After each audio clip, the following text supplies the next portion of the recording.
Hey everyone, welcome back to another episode of the Retro Gamers Podcast, episode 227. Larry here. And Anthony here. Ant, what's going on? How are you today? I'm doing okay. What can I say besides there's no place like home? I don't know the rest of it, so I wish I could roll. Your family around you, you're never alone.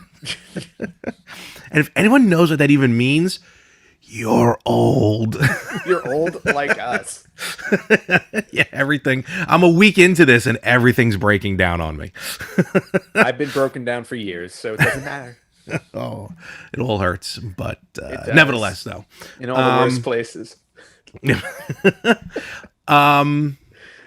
So, we're here for another week. Birthday was really cool. You know, I did get, for those throwing it out there, thank you very much for the birthday wishes. Got a couple of them were pretty cool. Even some friends and family were like, oh, I didn't realize it was your birthday. I just heard it on the podcast.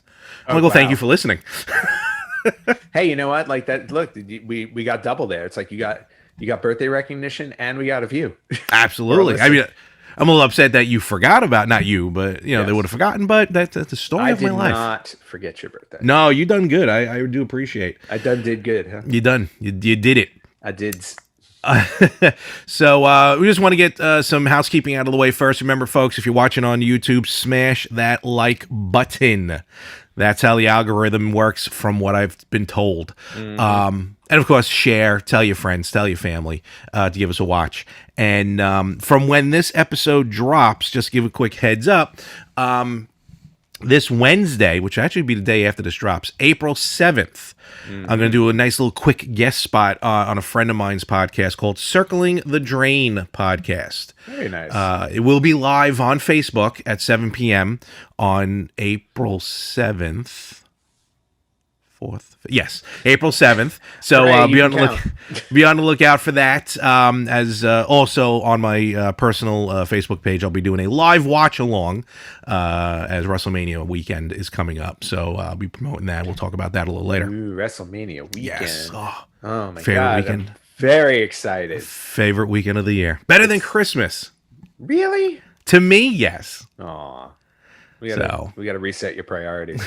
I want to be there.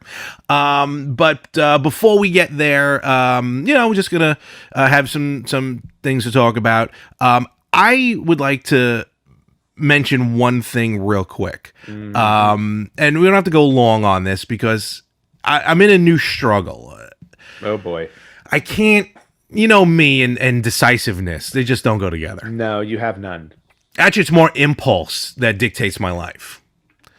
But about 2.5 years ago at this point, I've ordered the Poly Mega. Mm-hmm. And I just... For 2.5 years, we haven't stopped talking about it. I mean, I don't know where it is. I mean, is it stuck in the Suez Canal? I'm not 100% sure. Oh, it might be. But, at what point is too long?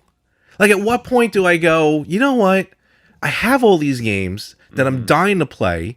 I don't know, because at this point, look, we're past that first year of the pandemic, so it's like, all right, we all now are used to how things work. Mm-hmm. Let's continue moving on now. Right. I just don't know when I should just pull the trigger on this and be like, you know what, let me move on to something else. I don't know. Well, look, here's the thing. You've waited this long. You know people are getting them now. So at this point, I don't think it would make sense to back off and be like, you know what, never mind. So I would just say hang in there. I mean, I've only ordered a handful of Kickstarters. And the one that I waited on the longest, which was the game. What the 13th host or something? The 13th doll. 13th doll. Which I still haven't finished. But it took them okay, so you want to talk about wait. When I found that website, when they started developing it, I think it was somewhere around 2005 or 2006. There you go. And then they finally put it up on Kickstarter somewhere around 2014 or 15. Mm-hmm. And then I finally got the game in 2019, I believe, or 2020. Something like that. Yeah. So it took 4 years after. Earthquake. It took 4 years after the Kickstarter closed for me to get the game. So I think it's just one of those things where it's like, put it out of your mind. You've already invested this much time and money into it. Just wait. It'll get when it gets there, and you'll be like, oh, great. This is awesome. Yeah, I guess. That's where I'm at with those. Because you know what it is, like with your example, it was a game. So like no matter what, it's the game that you're waiting for. Here, I have all the games I want to play that I'm waiting for. And don't get me wrong, really the majority of it is going to be the base unit with the CD games and everything. But then like I think to myself, Hyperkin's got some good stuff out there. Analog has some real good stuff that they will restock. Even though Analog is another one that's delaying their pocket. Their Analog pocket just got delayed till October. Oh boy. Lift and stretch and lift and stretch. Oh, he looked like he wanted to say something. What do you want to say? My cat loves to talk. Put me down before I throw up on the... Basically, he's like, I'm gonna throw up on this microphone if you do not put me down. Okay, bye. So it's... I don't know. I guess I'll wait a little bit more. Because you know what it is? Because there's no one else saying, hey, I just got my Polymega. Like, all that stopped as well. So, and then there's the things about them losing some sort of license in California. But Polymega said that was an error or something, and they're fixing it. So I don't know. That's kind of where I'm at right now. Like, I was so close earlier this last week, or late last week, to pull the trigger, just head down to Game On and just buy all these systems. Like, I could probably get a refund on the Polymega, and then just hook it all up. But I guess I'll wait a little bit longer. Yeah, I mean, but there is such a thing as, you know, having the original systems, as you can tell behind me. True. Which, you know, because I have them. Like, we joke about this all the time, where it's like, oh, I can't wait to play Shining Force 3 when I get my Polymega. And it's like, but I have a Sega Saturn right behind me. No, exactly. I have a Genesis, so I can play these. I have a couple of the other clone systems, so I can play them. You know, I'm getting... You know what I think it was? Because I'm getting a new television. Yeah, you're getting antsy. That's what it is. I mean, put it into perspective, there's nothing wrong with my 2017 made 4K 55-inch television, other than the fact that it's a 60 hertz refresh, then 120 hertz refresh. So you're buying an entirely new television just for that one reason? You're telling me that you're having an issue waiting for the Polymega. The fact that my Xbox Series X, when I go to like to collaborate to set it up, you know, when it gives you the list of like your TV works in 4K, yeah, the only X that's in that list is that it's not compatible with 120 hertz because my television is not 120 hertz. That problem will be fixed this week. So I would like you... Maybe we should start doing some type of financial planning podcast, Larry. I don't have an issue with that. Oh, Mr. GameSpot or GameStop whiz over there. Now you're Mr. Finance. That's right. I am. Absolutely. You know, since coming into my recent fortune. Here's our textbook to read, folks. The Wolf of Wall Street. Yeah, exactly. Like I have decided that I am now a financial expert. Buy. What does buy and sell mean? I don't know. Just do it. Okay. I don't know. Hit the buy button. But the number's going down. That's okay. Supply and demand. So that's where I'm at right now. I'll wait a little bit longer, see what happens. If I don't hear anything by November, I guess maybe then we'll see what happens. Yeah. Well, then just at that point, just ask Santa. Yeah, that's true. That is very true. So that was what I was fighting with this week. Okay. So. Well, struggle no more, Larry. Just be patient. That's all I have. I lack patience at 41. Yeah, I can tell. No, trust me. I'm noticing that I'm lacking patience these days too. I am settling into grumpy old man status way early. Way early. Oh man, it's comfortable. So it really is. Okay. What do we got? Well, do you want to touch on some news, or should we go into our topic for today? Let's do some news. Let's do some news real quick. Just kind of hit some stuff. Yeah, and we don't have a lot of news this week, so I'll save that one for last. So I guess one thing to talk about, obviously, is all the Mario stuff that happened this week. So Nintendo said with Mario's 35th anniversary that as of April 1st, they will be pulling everything Mario related off the shelves, off of the Switch, off of everything. And they sure did. And boy, did they mean it. Yep. Super Mario Brothers 35, the game that everybody was enjoying online, done. Super Yeah. Mario. Go ahead. No, I was gonna say, like, I went on yesterday, which would have been like the second, April 2nd, and I'm like, oh, all right, Super Mario 35 is still on my Switch. Okay, so I go into it and it boots up. I'm like, oh, maybe they're doing something weird. And I got the, comes up with because they always have like daily goals. Yep. Daily goals came up. Like, oh, maybe they forgot. Let me go play a game. This game is no longer on the server. So now I have a useless digital game on my Switch. Well, see now, and here's one of the here's something where I'm kind of thankful, like, because I only played it like once. Like I went on, and it was only like a month ago, where I was like, I'm on my Switch, let me try it, because I don't go on my Switch that much anymore, and for reasons I've said 1,000 times. But the so I go on there and I check it out, and I'm like, okay, this is actually really fun. But I'm really glad I didn't spend so much time in it, doing daily goals and leveling myself up and all that stuff. I go, because they just erased all of it. And I'm like, I'm sorry. I go, that just makes no sense to me. It's like, I've been playing other games for years, literally years. I was like, and all of my progress is sitting there, and like, they haven't pulled it. It's like, I just don't understand the rationale behind it. They could have just let it live up there. They could have. I can't imagine it's taking up a lot of space on the server. Definitely Tetris 99 is still up. But they're still updating it. They still update it every now and again. Yeah. So I don't know. It just doesn't make sense to me, and I feel badly for everybody who did put in like a ton of time, like playing that and leveling up and all this stuff, all to find out, oh, sorry guys, it's over. The dream is gone. Yeah. So Super Mario Brothers 35 gone. Super Mario 3D All Stars no longer available for purchase. And of course, as a result of that, you know what happens when something doesn't become available for purchase? Already, I've seen this game in the hundreds being sold already. Yep. It's, and that's the physical copy. If you have the digital copy, you can still re-download it and play it. Like if you deleted it or something, you can still re-download it. But physical copies are now going in. And I won't lie, I hopped on like my birthday on the 31st. I'm like, you know what? Let me just see what Amazon has. Yep. And they were out of stock. Because everybody was buying it. Yep. Because they just knew. And just to give you an example for 3D All Stars right now, I'm not kidding you, right now. Like I'm on eBay at this moment. Today's the 3rd of April. Today is the 3rd of April. First one pops up, $275. Jesus. Wait.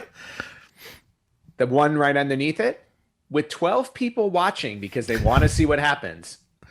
Brand new, sealed, $10,000. That is insane. What? Who? $10,000. Wait. I'm sorry. Plus $8 shipping. Oh, all right. You know what? That's just rude. That is just rude at that point. Please. All right. 10 grand obviously is ridiculous. Okay. 200. Yes. Yeah. Now other people are selling it for more, like, okay, somebody's got it up for 70. Somebody's got it up for 64. Okay, better. 70. And now get down to another one. This one at least has free 4-day shipping. That's good. $1,000. $1,000. New high. $14,999 with free shipping. Okay, at least we're talking free shipping. At least the guy's sensible. These three games separately don't even. I know, $500. Like the range is insane. $25,000. With 55 people watching it to see if some poor sap buys it for 25. Seller's name S Miyamoto. Exactly. Oh wait, I'm sorry.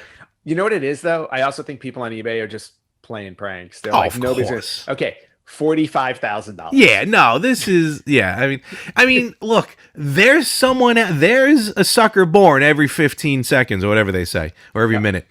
There's someone out there who remember, like, when the App Store first opened, when the Apple App Store first opened, someone created an app, and all it was a picture of a gem, a ruby, a ruby gem, and the app cost $999 to purchase. Just stupid. And some people bought it. So look, it's out there. So anyway, absurd prices. Yeah. For jokes, hopefully.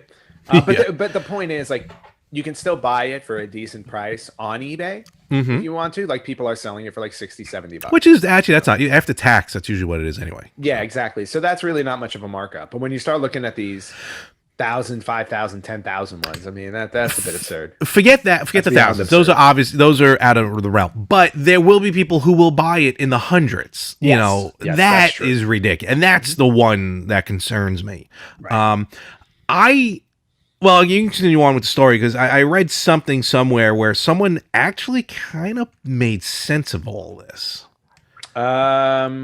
Really? Yeah. Well, and I'm gonna butcher this, but basically, long story short, someone said that, and which I kind of figured we may even mentioned it when this first was all announced, that Nintendo purposely causes this false reality of like an exclusive.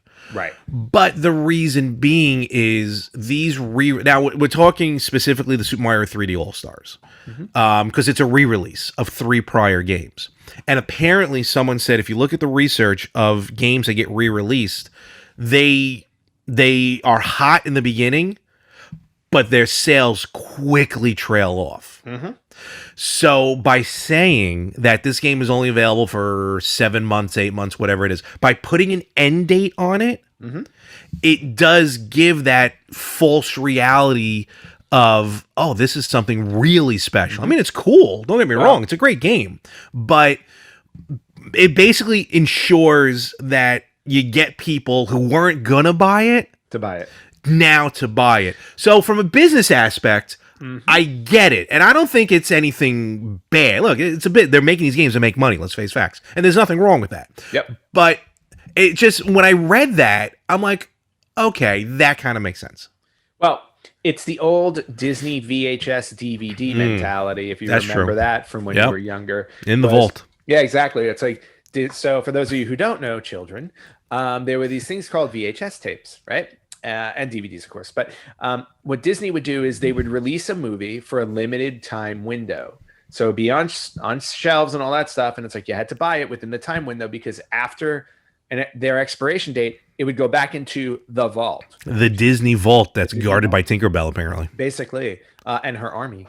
So it would go back in the vault, and then you wouldn't see it again for years. So it's basically like, if you want to watch this movie, you got to buy it right now before we put it away. You're right. I remember seeing those commercials. I mean, not that I ever bought the movies, but I'd see those commercials and I'd be like, wow, they're never going to show that again. Exactly. Yes, they're going to Song of the South, their entire collection. The way Disney Plus is going, you're not going to see these movies ever again. No, exactly. But no, you're right, though. The Vault does that. And then... And later on, they do come out again. So exactly. So it is weird. Now, now obviously that model doesn't work anymore. But you know what I mean. But like, it looks like Nintendo's trying to revive that whole. We're only releasing it for a limited time, so grab it while you can because you'll never see this again. And then we'll see it again in like a few months or a year or something like that. Or it'll be like, oh, back by popular demand, here's Super Mario 3D All Stars. So I don't know. I feel like Nintendo's going to stick to their guns on this. Well, they're Nintendo. They're notorious for doing stuff like that. So it wouldn't surprise me. So just to circle back, like everything Mario related, including like the merch and stuff like that, anything that was 35th anniversary related is gone. So I mean, I get that part specifically. I mean, everyone is joking around being like, this is like every Mario game is going to disappear. You know what I mean? Which obviously is not going to be the case. That cat can't sit still. No, he wants me to pet him, and then I pick him up and I put him on my lap, and then he jumps down, and then and he'll be back in 30 seconds, and he wants me to pet him. So anyway, love me, don't touch me. Yeah. Why does that sound familiar? That's my model. So like Nintendo, like Mario's not gone, but I get the celebration has to end. I totally understand that part. Yes. The celebration has to end, and it needed to end specifically because I know there's now the 35th anniversary of Legend of Zelda coming up, and I'm curious to see if they're planning to do anything for that. Is Nintendo aware of the 35th anniversary of Zelda? I don't know. I'm going to write them a letter. Do that, a very harsh letter. I'm going to write them a letter, and I'll have somebody at work translate it into Japanese for me. There you go. Nice stern letter. So we'll see. I mean, you think, this is all purely our opinion and speculation on based on nothing. I mean, do you think they go as deep into it for Zelda as they did with Nintendo? I mean, with hope so. Mario? I would love to see like Zelda 35 online. See, now that one That I would would be pour cool. That'd I be would pour interesting. all my time into, because you know how much I love that first Zelda. Yeah. Yeah, no. I have a feeling that they will. It's just I think they just kept it really quiet to get through the Mario part first. Which is fine. I'm fine with that. Yeah, I'm fine with that too. But I know a lot of people are complaining, like, how come they're not mentioning anything about Zelda? And I'm like, I don't think they would skip over that. I just don't. So No, I don't think so. They did something for the 30th with Mario, 30th for Zelda. So we'll see.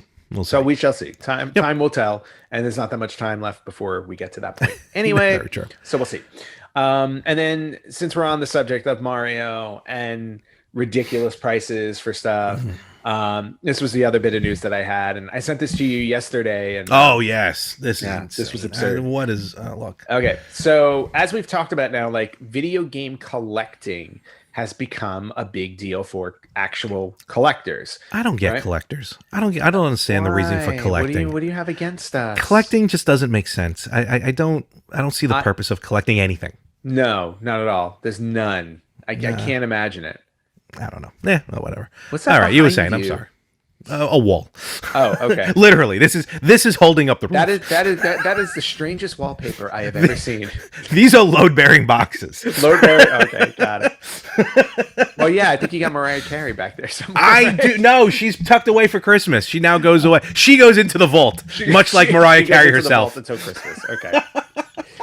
So anyway, video game collectors have now been collecting games, and of course, along with collecting the games, they've also been having them graded the way that you would grade like trading cards, the way you would grade comic books, and all that stuff. So, and then we had talked about, I think, at some point in last year, that there was a sealed copy of Super Mario Brothers 3 that that sold for like $156,000, which was absolutely crazy, right? And we were like, wow, it's like these things are really going up. And then it also makes me, every time I see these, I regret my childhood because I opened these boxes, you know, and I'm like, who knew? No, I know. Who knew that today I could have bought a house with my sealed copy of Super Mario Brothers? That's very true. I know. I mean, this one's ridiculous. Yeah. And to make it even more depressing, okay, Heritage Auctions, which are, you know, they're one of the most well known in the game in terms of like, you know, auction for auctioners, auctioneers, sold a copy of the original Super Mario Brothers in box. Now, again, remember, Super Mario Brothers came with the Nintendo Entertainment System at a certain point, so everybody usually got it with their system. There were, however, some that were sold in stores as just individual, you know, an individual copy. Yeah, those are the ones that are harder to come by because most people had it when they bought the system. So this was a store, you know, this was a store released copy, sealed, graded at a 9.6. Ooh, okay. 9.6. So very, you know, very close to perfect. It sold for $660,000.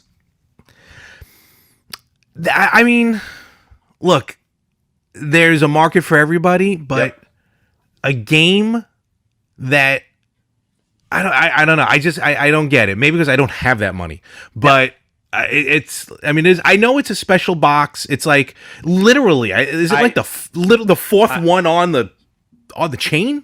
Okay, so here's what it is. Yeah. Okay. There's an explanation on Twitter for why this one was rated. Was sold rationale. Yeah, here's the rationale, and you can agree with me when I say this right now. There's no rationale that should make anybody pay $660,000 for anything. At least any video game in my head. But I'll tell you this much. How's that Avengers issue 1? You know what's funny?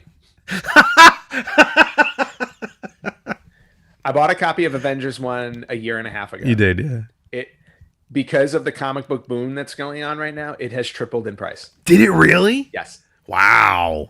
All of my comics have basically tripled in price to the point where I'm contemplating selling it. Oh my God. You waited so long to get that for yourself. You talked about it on the show. It was a birthday present to you. It was a Christmas present for Christmas myself. present, excuse me. And yes, I was very happy with it. However, ching, ching. Daddy's got to eat. So this Mario game, right? Yes. Okay, this is the reason. This is the rationale behind it, and I'm quoting this, right? So, not only is this the finest plastic sealed copy with a perforated cardboard hang tab we've ever offered of any black box title. So the cardboard hang tag was literally because they would hang these things on, on the shelves. It is also the oldest sealed copy of Super Mario Brothers we've ever had the opportunity to offer. Okay. This is only the 4th version of Super Mario Brothers ever produced, and its window of production was remarkably short. Just to paint a better picture of how short this really was, the nationwide release for the console came in mid to late 1986. And black box games distributed for that release did not have the Game Pack NES-GP code. It's worth mentioning that Nintendo managed to add the trademark symbol to the Nintendo Entertainment System on their game boxes by the beginning of 1987. That certainly doesn't leave much time at all for this variant to be produced in between the two. So because of when it was released, that's why this one is so rare. But also it points out something interesting. This is the 4th version, and the 4th version is the earliest version they've seen. Right? Which means there are 3 previous versions of Super Mario Brothers that they have yet to find sealed in box. I mean, I got to imagine one's got to be like, maybe not even sealed. Maybe they just mean versions, like the prototype, the original, literally turn the machine on. Here's the first cart that comes out. You know what I mean? Like that run. But still, and while you were talking, you made a really good point beforehand, which now makes me wonder why the hell they even sold these in boxes. Mm-hmm. If every Nintendo, I don't ever remember that early, eventually, yeah. But I don't ever remember seeing a Nintendo system sold that early without Super Mario Bros. Okay. So why even bother putting it in a box? Remember, I believe the very first Nintendo Entertainment System, like the original one, was Gyromite, wasn't it? Oh, good call. Yes, you are exactly right on that. Yeah. Yep. So the first console that you would buy came with Gyromite. No. So the reason why they had to release it in black box is because there were actually people who had a console that did not have this game. You're exactly right. That completely left my mind. Okay. Gotcha. All right. Well, Most nevertheless, things do leave your mind. A lot of things do. Yeah, they do. The bottom line is that's a lot of money. 660,000. So now it just makes me wonder if anybody finds one of those previous, like first, second, or third runs of these games, what they would go for. Now, they may not go for as much because, again, the way they had specified here, there was a very short window for this version to be released. So it could just be the scarcity of this is what played this one up as much. But I guarantee you, if somebody has like a first version of Super Mario Brothers sealed in box, I think we can see that go for over $1 million easy. I at this point, I can see that. Yeah, absolutely. And it's crazy, in my opinion, but it's definitely possible. It's insane, but of course I wouldn't complain if I had a copy. No, of course not. Look, I still keep looking around for that Super Mario Brothers 3 with the hand positioning and everything, because that goes for a lot of money as well. So. Yeah, and it was like one of those stories I remember also from when Toys R Us was closing down a few years ago, and how they were cleaning out their shelves and people were finding sealed copies of video games that just kind of like fell underneath the shelves or behind the shelves in the stock room and things like that. Mario Kart 64 was the most famous one of that one. They lifted up one of the things and it was a mint sealed copy. Yeah, exactly. So like, again, things like this can exist randomly out in the wild. You just got to find them. Yep. All right. Well, good for that person who bought it. Yeah, exactly. I'm so happy. It's so nice to know that somebody has that much money to just drop on a video game. I'd love if he just cracks it open and starts playing it. Oh my god, that'd be great. I just paid $660,000 to do this. Basically, that's they're having like a family gathering, and like the 3-year-old runs over to it. Good Lord. That's why if my cousin kids ever come over, you stick into the carpet. You're not allowed on the hardwood floor. Exactly. Oh man, and that was it. Not big on the news stuff today, so that's everything I had. News wise as well, I really didn't see anything pop up other than I know we spoke about this before. So these little mini arcade kind of cabinets, Capcom put out one over in Japan. Mm-hmm. It looks like the arcades that like you saw in Japan, the ones that all line up next to each other. Yeah, those Well, are the awesome. Capcom something or other arcade Good to know. mini. Awesome. They're releasing them in North America. They're going to release it in North America. It's got like 16 great games on them. Mm-hmm. Golden Axe, Death of or Return of Death Adder, which really Love it. has never been released, and a bunch of other fighters and games. Cool. I mean, unfortunately, I won't be able to purchase it because Satan himself has gone on the wagon to purchase or sell these limited quantities of games. Course. So, but if you want to find one of these Capcom, not the fighting stick, I just thought You about can it right jump now. over So I'm to gonna- my favorite website, Limited Run Games, and pick it up. you can go there if you'd like and fight people to try and get a copy. I have So, no problem getting copies from them. So good luck with that. But otherwise, yeah, no, that's pretty much about it as far as like just any recent news. Yeah. But we got, I kind of mentioned it earlier. 'Tis the season, and it's always fun to come back to this, especially because another year has passed. Some new games have come about, and it's always fun to reminisce. So I guess we can get right into it. Go for it. I think this also might be the first episode where I'm actually on the episode during the week, because Very usually true. I'm away, Usually you're not traveling. not counting last year's, and And might I say, I'm grateful that I can be on the episode this week, considering my schedule. what? True. But it is WrestleMania weekend. Actually, WrestleMania week right now.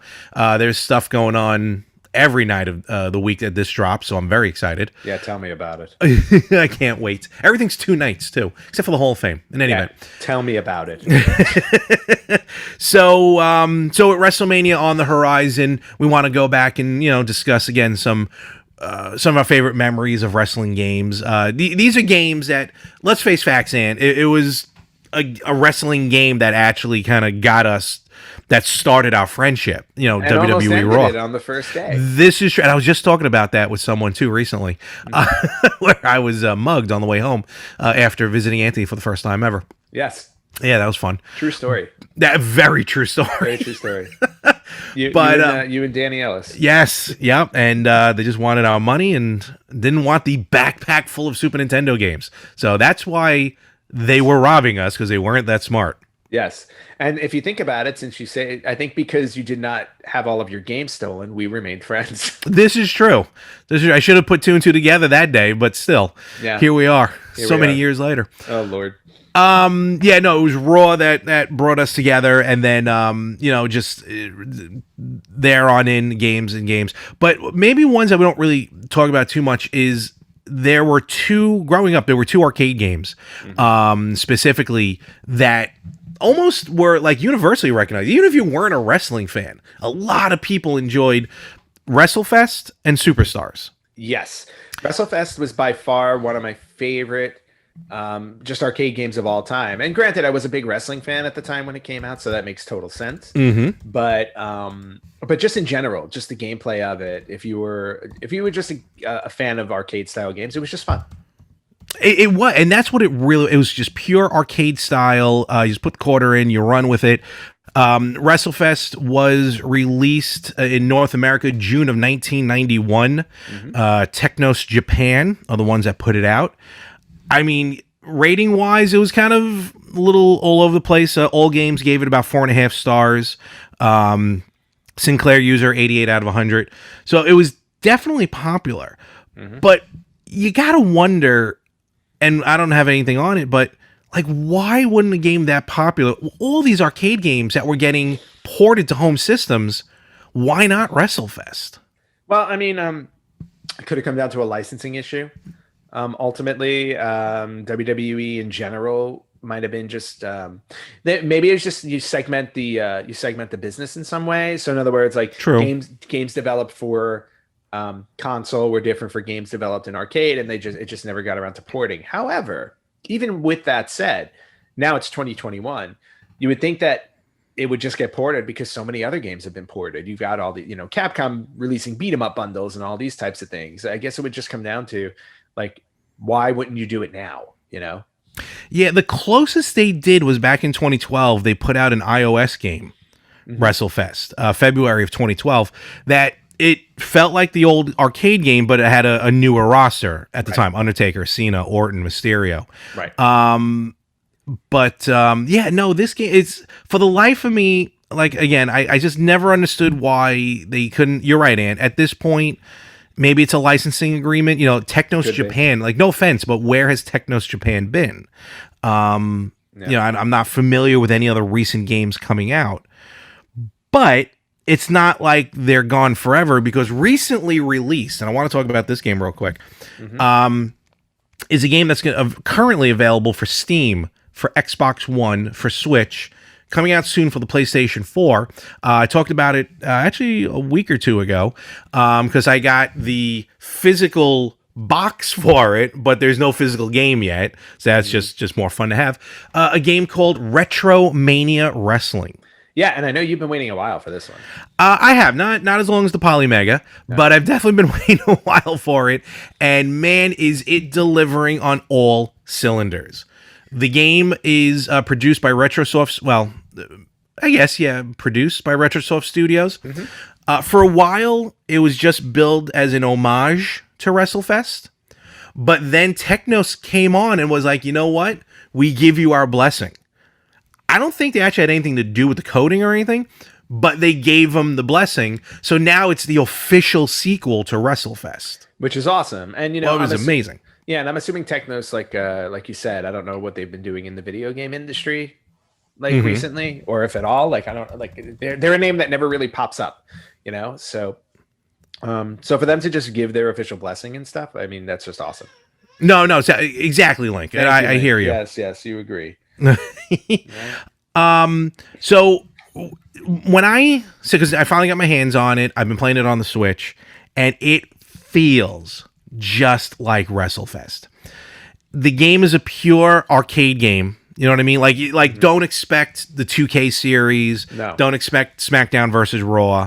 It's just a fun game to play. It's mostly backed by, like, the NWA, the National Wrestling Alliance. House of Hardcore is in it. The idea was they were signing, and it's only, I want to say, 16 playable characters right now. You know, originally, the idea of the game, which I'm really happy they didn't do, because I wouldn't have bought it otherwise. They were going to make this wrestling game, but it was going to be all YouTubers. Yes. And I'm like, yeah, that doesn't... That would have been like backyard wrestling. Don't try this at home. Kind of, sort of. You're right. Kind of, sort of. So I'm like, blah. But they switched it over, and then I remember when they started releasing names. Like, the first ones they released were the Road Warriors, Hawk and Animal. And at the time, Animal was still alive. Yep. Then they signed Austin Idol, who's a name from back in the day, who's kind of becoming prominent again because of NWA. Yep. Then they started signing, like, they got Tommy Dreamer, Zack Sabre Jr. They got the BWO, which I really thought was a license they weren't able to get, but I guess that's not true. Nope. So they got all them, and they have in DLC. Current roster wrestler on the Impact roster, Chris Bay, is going to be DLC. For the first time ever in a video game, Mr. Hughes is going to be a downloadable guy. Yeah, like, but I like that. No, but, like, it's just so random. Very random, but, you know, let's say, I've always wanted to play as Mr. Hughes. I always thought it was cool he wrestled in shades. Why? Because it was different. Who wrestled in shades? But he was around for, like, what, 2 months? In the WWE. Elsewhere, he was around for a while longer. Yes, I know. But this game, and Retromania, they did it right by wrestling. These are definitely wrestling fans. The feel of the games, you got, you know, 1-on-1 tag, 6-man tag, 8-man tags, 8-man tag elimination. Nice. So you can have Survivor Series, which was always one of my favorite modes. Right? I don't think we really ever got a true 8-man tag Survivor Series. I don't even know if we really got that even with the newer gen systems. I thought we did. Maybe eventually, right? No. Didn't we? Or are they only 6-man? I think it only made, definitely on the Super Nintendo and Genesis, there were 6. Okay. So, basically over 50 wrestling type matches. Super Nintendo Raw was 8-man. Was it 8? Remember? Yeah, when you press select in the corner, it would morph to the different character. Okay, I do remember that part now. You're right, but I didn't realize it was 8. The only problem with that game, though, I mean, of course, you got to think at the time there were only 12 people in it, so it was like you used most of the roster for that mode. Very true. So the gameplay is very smooth. What I like about the gameplay of Retromania Wrestling is it really, it's not just you go in as an arcade game and you just punch and kick your way through, just smash the buttons. There is some strategy to it. Like you have a momentum meter and it's low, medium, or high. So when you lock up, if your momentum, like in the start of the game, you can't use a medium or high move because your momentum's not there yet. So there is some actual gameplay, which I like, that it's not just a straightforward button smasher, like WrestleFest kind of was. That's exactly what it was. It was a button masher. The homage to the steel cages. You can either choose a chain link fence or the classic old school blue. Ooh, nice. Cage. I like that. And what's fun too is you got to watch Retromania Wrestling put together, because the developers really did put out vlogs like almost weekly, especially near the end. Yeah. And gameplay test. Like they would show, even though it may not be 100%, they would show where they're at. So when they were testing the cage matches, right, just for the sake of, to get the cage there, like the cage would drop down after the match started. It was just there just to get the cage in the ring. People love that option so much. You're like, all right, we'll leave that part in there. So like now you get this anime, almost like a Hell in a Cell, but just thunk, just drops down. I'm looking forward to more DLC. The current roster they have, especially like after the roster cut, they ended up getting Brian Myers and Matt Cardona, who you might know as Zack Ryder. And Kurt Hawkins. So like they were kind of quick to get on those for guys who may have been released. Of course, was he in the game? Johnny Retro, who's John Morrison in WWE, but he signed on before being signed back to WWE. Right. So the roster's a really good roster. The rings, there's a ton of different rings to choose from.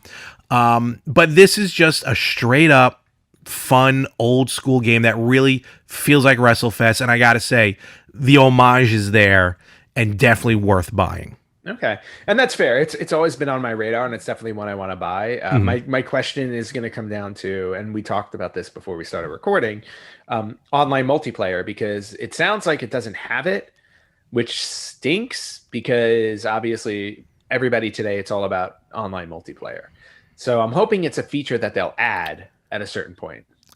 But at the same time, I kind of like the idea of offline multiplayer because, yes, I know times are different, even though we're starting to come out of it. It'd be nice to have, though. You got 3 other friends over. Let's sit down on the couch and let's play a game together. Sure, I'll be right there. No, I know that's a little different. I get it. I play PUBG with three of my friends, 3 of our friends, and it's one thing to be logged on and playing like that, but at the same time, you do kind of miss, just think of all the fun we had playing WrestleMania 2000, No Mercy. Yes. No, there was definitely a place for that, and I remember that, and it's a huge nostalgia trip on that front. But at the same time, you can't ignore the advance of video gaming today and where we're at today, where people aren't in each other's living rooms anymore. But is that maybe also a call to like, hey, we need to get out? Yeah. Yeah, like we need to get out. We need to socialize. Yeah, I'll be right there. Or there. else we're going to turn into Wally. Sure, I'll be right there. All right, maybe not you, but I'm just saying, you'll have some friends down there. I got some friends up here. Yeah. No. I totally get it. I just think it's a feature that they should consider adding if it does really well. All right. Fair enough. You know what? Fair enough. There have been some other arcade wrestling games. You ever played Mania? No. I've never played Mania 2. It's available on the arcade archive collection from Hamster. Okay. Where they put out all these arcade games. And it's Mania. Yeah, I never really got into it, but I heard it's amazing. I think it's Taito, put it out. I could be wrong on that. I'm trying to look it up. Again, just another arcade style wrestling game. I'm just like, can you think of like some of the wrestling games that like weren't promotions? Saturday Night Slam Masters. Remember Saturday that Night one? Slam Masters was an amazing game. I love that game. And I think I still have it for Super Nintendo. Yeah, that was a good one. You know, no affiliation. It was made by Right. Capcom. No wrestling affiliation. It was cool because Hagar from Final Fight, Final Fight was in it. Who, funny enough, you know, back then when the game came out, you know, a wrestler being a mayor, that sounded funny. Yeah, exactly. Imagine Who that. knew? And then of course, let's not forget like probably one of the most well-known ones going all the way back to the NES, Pro Wrestling. Yes, classic. Because who did not want to be Starman? Starman? A winner is you. A winner is you. Actually, and then the other guy, I can't remember his name, but he looked like the creature from the Black Lagoon. the Amazon. The Amazon. The Amazon. Starman for a while was in Pro Wrestling Syndicate. Oh, that's right. And I'm sure Nintendo had no idea about it. I'm sure they didn't. Because he came out to the music. He came out all like jittery. Nice. I never saw him do the backflip, though. I haven't seen him do the backflip dropkick that Starman used to do. Yeah, probably one move that nobody has ever completed. What other There's ones? a long list of brandless. I'm talking at this point brandless games because we've talked about the WWE games, the TNA games. You know, AEW is getting ready to put out one of their games. Over in Japan, yeah, when you were in Japan, who, you know, their culture, I can't think of another word, but you know, their respect for wrestling is a lot different. Like we love it, but here in the US is a lot of people, you either love it or you think it's stupid. But over in Japan, like a lot of times it makes front page news what's happening on the wrestling scene. Yeah. And you've been to a wrestling show in Japan, and I envy you for that. I have, and it was amazing. Oh, I man, mean- did I enjoy that. It was so good. But like when you went into the old school, like Super Potato and everything, like did you see an abundance of wrestling games? I'm talking like New Japan, Old Japan, like those type of games. I mean, I bought most of them, remember? So they were wrestling there is held in very high regard. It's very well respected. I mean, when you go, like, you know, it's not the typical wrestling event like here where like fans are like they're sitting down, they're well behaved. It's not like a crazy crazy thing. It's like everybody takes it really seriously. And you should have seen how crazy it is during a pandemic when they did it. I mean, just their because their culture is just we'll do what we're told. I don't mean that in a bad way. It's just like they had a show at the Tokyo Dome. They had like 15,000 people, and they were told you're only allowed to clap. You're not allowed to hoot and holler.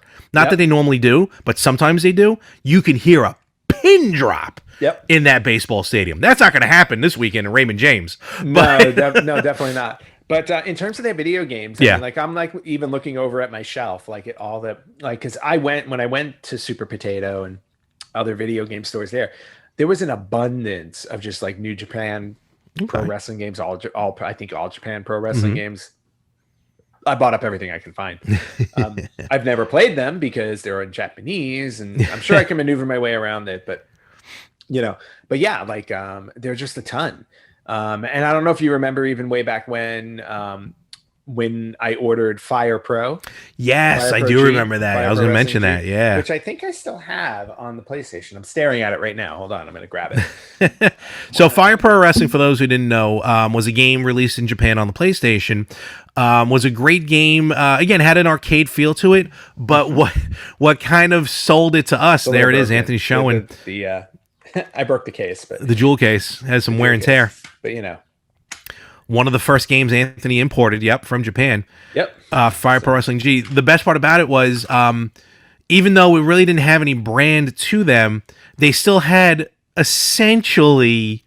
Even though did they call them by? No, they didn't call them by name, but they were essentially licensed WWE wrestlers in a very non-WWE game. Yeah, so actually, not just WWE, WWE, WCW, ECW, everybody. Yeah, they covered all of it, and that was one of the main reasons why I purchased it, because it was like at the time this game had the largest roster I've ever seen for a wrestling game. It was huge, and then on top of that, it's like playing it.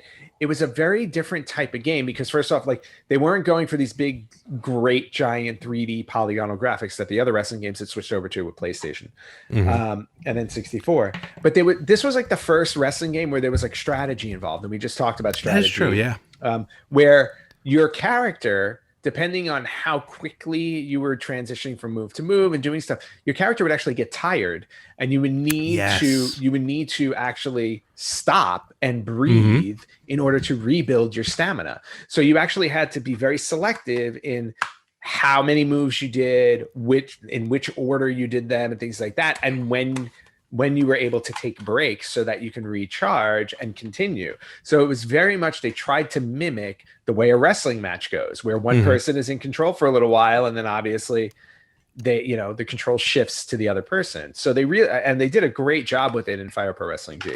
So Yeah, no, Fire Pro Wrestling G is probably the most, I would dare say, probably the most successful non-licensed wrestling game I would that's think the out Fire there. Pro Wrestling series in Series, general, exactly. yeah, Yeah. was definitely one of the most successful ones, no question. I remember when and I mentioned this before, when I was in college, Acclaim, not Activision, Acclaim showed up to do an opinion survey.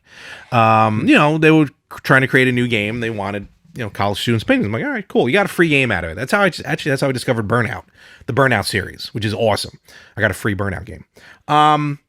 It turned out they were like, hey, if we made a wrestling game, and at the time, even though Fire Pro Wrestling was known, still, it was the landscape was saturated with WWE games. I mean, there have been just 79 WWE games that have Oh, been yeah. released altogether. Does that include the Commodore 64 one? I believe it does. I Micro League absolutely. Wrestling. Yes, it does. That's the very first one, 1987, Amiga and the Commodore 64. And I think I still have it somewhere. Yeah, that's funny. I never even knew that was existed till like years ago. Yep. So, I played it as a kid oh, that's cool. on my Commodore 64. Yep. So they were doing this thing, and they're like, look, if we made a wrestling game that wasn't attached to WWE, which one of these wrestlers would you like to see? Kind of click what you want, check off. And it was all legends, or at the time, legends, kind of before legends was a term. Yes. So I'm like, oh, this is pretty interesting. And then later on, Legends of Wrestling came out, which they got 3 games out of the series. The first one was fantastic. Yep. Especially because you weren't used to wow, here's Hulk Hogan in a game that's not WWE. Here's Andre in a game that's not WWE. So the what I'm saying is it doesn't have to be just WWE. They put out great games. 2K Battleground is awesome. I gotta say, especially after the debacle of 2K20. But Battleground is phenomenal. Retromania Wrestling is phenomenal. And again, you don't need that license to back it up. But wait, Yeah. what about this awesome one right here? What?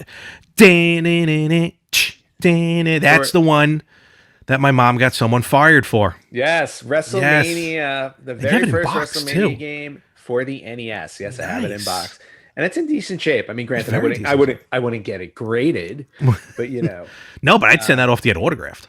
yes. Look at that. All Well, 5 let's playable see. characters. 5 playable. Well, no, there were 6. Right? Not There sure. was- Oh, Hogan's on the front. Hogan's That's on the why. front. So there were 6 playable characters. Half of them are dead. Yeah. That's it. It's funny. That's the first thing I look at when I look at video games now. It's really sad. It's really like, oh, is. look, it's like 6 guys.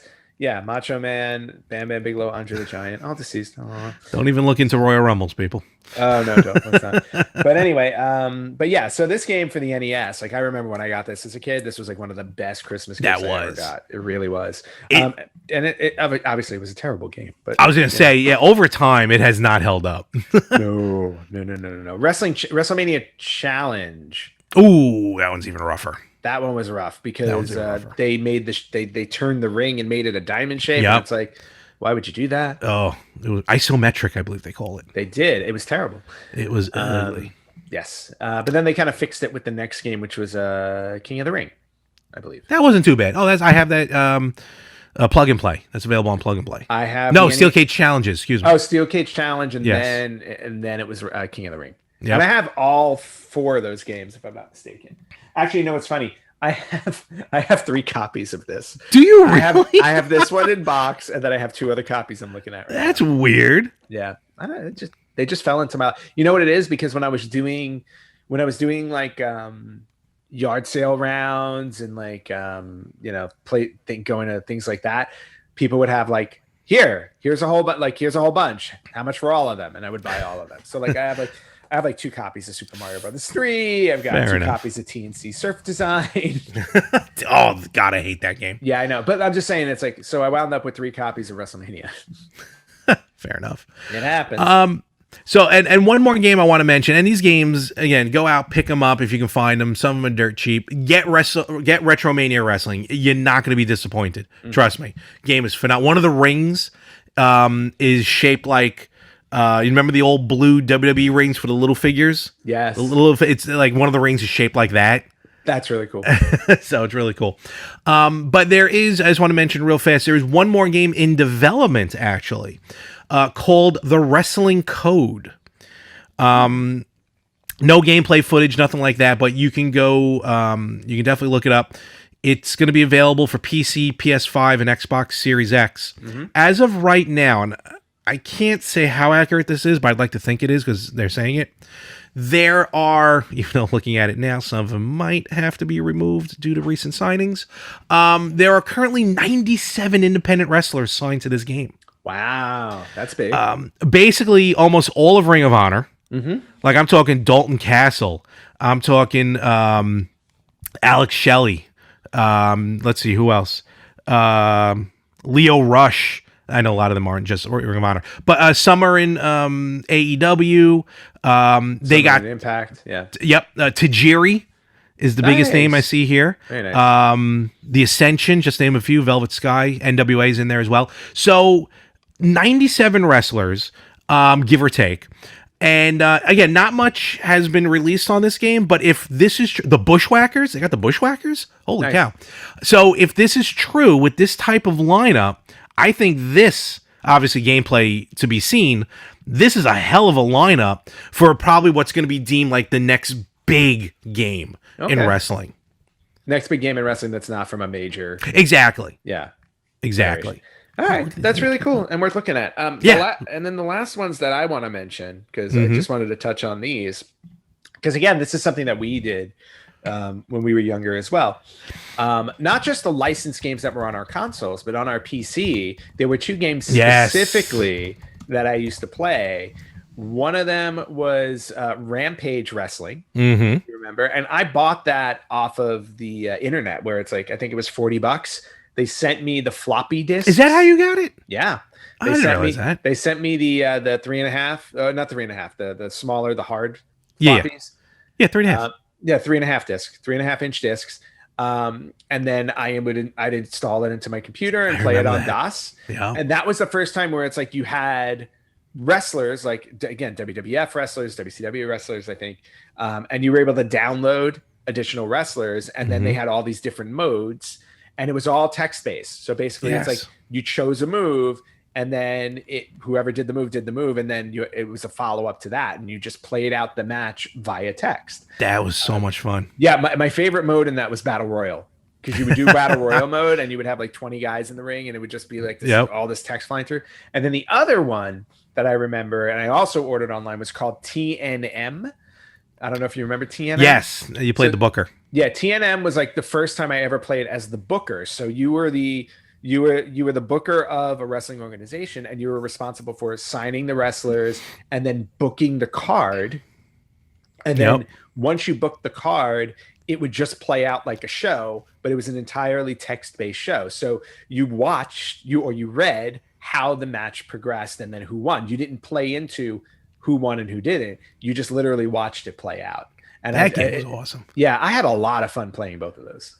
I remember with TNM, the only thing I remember, the 2 things I remember are it was heavy on independent wrestlers, which was starting to become big. That was just starting to happen back then. But also I remember the match type. The one that stands out to me the most is the flaming casket match. Yes. Yeah, that was the other cool thing. Like they got to make up their own things, and on top of that, they released wrestler packages online that you can download, so you can add wrestlers to the game. And they got around the whole licensing issue by renaming the character slightly. Oh, totally. So then what you would just do is you can go into the game and rename them. So like, H Hogan or R Savage or whatever it was. And then you just go into the game and you just fill it out. It was really, really cool. For a text-based game, I got a lot of visual out of it, if that makes any sense. Yep, I'm trying to see. And I like how you say they made up matches. I've seen a flaming casket match, so every match in there was a legitimate match. I've never seen a flaming casket match. I'm now interested in seeing a flaming casket it's match. weird. It's like a piranha match, you know, all geez. those weird matches from Japan. Too funny. The final thing I want to mention, actually, and this we don't ever really talk about these type of games, but I know we're going to go just a tad long, but that's okay. We played. Remember the role playing game that we used to play? Did you just see me lean over? Oh, I was trying to find it on my bookshelf. You still have it? I still have it, but I think it's like I think it's in like a storage container. But I'm gonna lean over one more time. Sure. So basically, I don't remember the name of the game, but it was basically imagine a Dungeons and Dragons WWE game. That's basically what it was. WW. I think it was just WWF, the role playing game. Possible. I don't remember. You know what though? Yeah. You keep talking because I actually think I have it. Now he's on a mission. I'm on a mission. Now Anthony's got her back. So, he's leaving the room. Good Lord. So yeah, basically this game was exactly what I said. It was a Dungeons and Dragons role-playing game for WWE, meaning it was pencil and paper. You roll the dice, you know, you set up the matches. Anthony was the booker. You set up the matches. You each took a character. And once the match was set up, you'd roll the dice and depend. Oh my God, he still has it. You are talking about, you're trying to sell stuff, and here you are whipping out this WWE book. Yep. Good Lord. World Wrestling Federation Basic Adventure Game. Oh my God. I haven't seen that in decades. Yep. I've never gotten rid of it. For those listening, you know, it was literally a role-playing game. You built a character sheet. Yes. My God. Built a character sheet for the wrestlers, and then it had the categories. So like you said, like an RPG, but instead of like constitution and strength and stuff like that, you had brute strength, technical ability, brawling, martial arts, aerial tactics, perception, stamina, constitution, and business skill. Yeah, business, that's right. You had to manage your career. You had to manage your entire career, and then you put stuff down like you had your finishing maneuver. Oh my God. You had a photo. Remember at the top also you had obviously your wrestling information, but it also you kept track of how much money you had, how your fan view count, and whether you were a heel or a face, basically. Oh my God! Please tell me you have some of the original. I don't have. Okay. I don't have like the ones where we actually. Yeah, that we were working.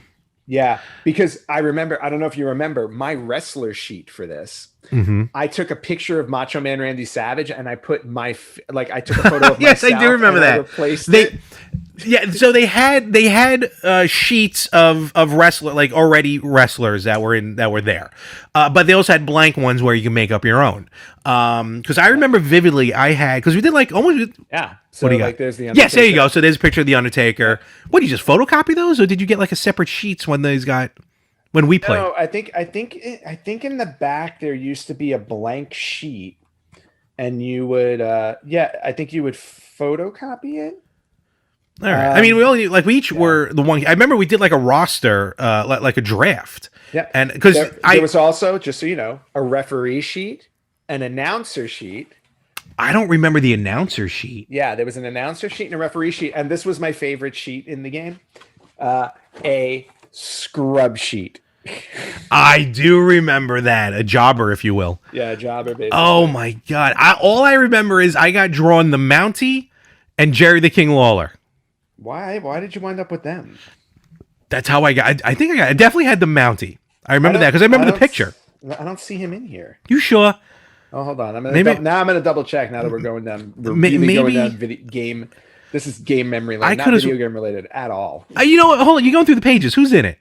Okay, so you got the wrestlers that were in it were Undertaker, Lex Luger, Bret Hart. This is around 93, 94. That's all right. Maybe it wasn't the Mountie then. Yeah. Randy Savage, Razor Ramon, the Steiner Brothers, Doink, Yokozuna. What's actually funny is if you look at these are actually the pictures that were used in WWF Raw on the Super Nintendo. You're right. Yeah. They are the actual, because this came out around the same time. Shawn Michaels, IRS, Bam Bam Bigelow, the model Rick Martel. Oh, maybe it's the model, not the Mountie. Head Shrinkers, Paul Bearer, as a manager sheet. Afa, Mhm. remember he was managing the head Yep. shrinkers at the time.